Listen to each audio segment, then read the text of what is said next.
வணக்கம். திருக்குறள் எல்லோருக்கும் வாழ்க்கை வழிகாட்டி.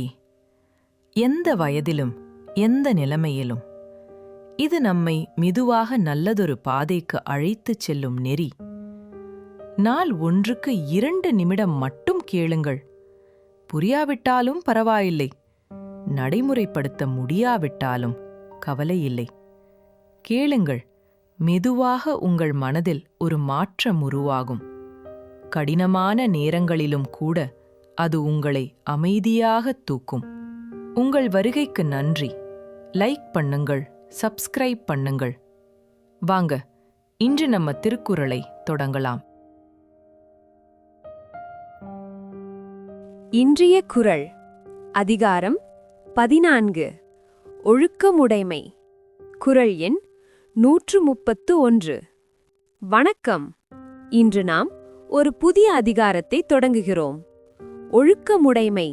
ஒரு மனிதனை மனிதனாக காட்டுவது அவனது ஒழுக்கம் மட்டுமே. ஒருவன் தன் உயிரை காட்டிலும் மேலாக எதை போற்ற வேண்டும் என்பதை இந்த அதிகாரத்தின் முதல் குறளிலேயே வள்ளுவர் ஆணித்தரமாக பதிவு செய்கிறார். ஒழுக்கம் விழுப்பம் தரலான் ஒழுக்கம் உயிரினும் ஓம்பப்படும். ஒழுக்கம் என்பது ஒருவனுக்கு சிறப்பையும் மேன்மையையும் தரக்கூடியது. அதனால் அந்த ஒழுக்கத்தை ஒருவன் தன் உயிரை விட மேலானதாக கருதி எக்காலத்திலும் காக்க வேண்டும். உயிர் போனால் ஒரு முறைதான் இழப்பு, ஆனால் ஒழுக்கம் போனால் வாழ்வே அர்த்தமற்றதாகிவிடும். உலகில் நாம் எதை இழந்தாலும் மீண்டும் பெற்றுவிடலாம்.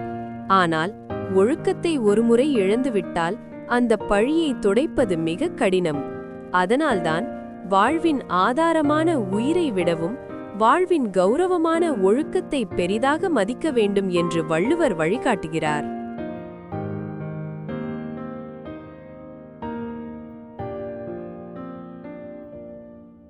ஒழுக்கமே உயர்வு தரும் என்பதை மனதில் கொண்டு நம் அன்றாட வாழ்வில் நேர்மையையும் ஒழுக்கத்தையும் கடைபிடிப்போம். நாளை இந்த அதிகாரத்தின் அடுத்த குறளுடன் சந்திப்போம். உங்கள் மனம் நிம்மதியாய், உங்கள் வாழ்வு நிலைத்ததாக இருக்கு நமது சேனலுடன் இணைந்திருங்கள். வீடியோ பிடித்திருந்தால் லைக் செய்யவும் மற்றும் புதிய ஞான கருத்துக்களை பெற சப்ஸ்கிரைப் செய்ய மறக்காதீர்கள்.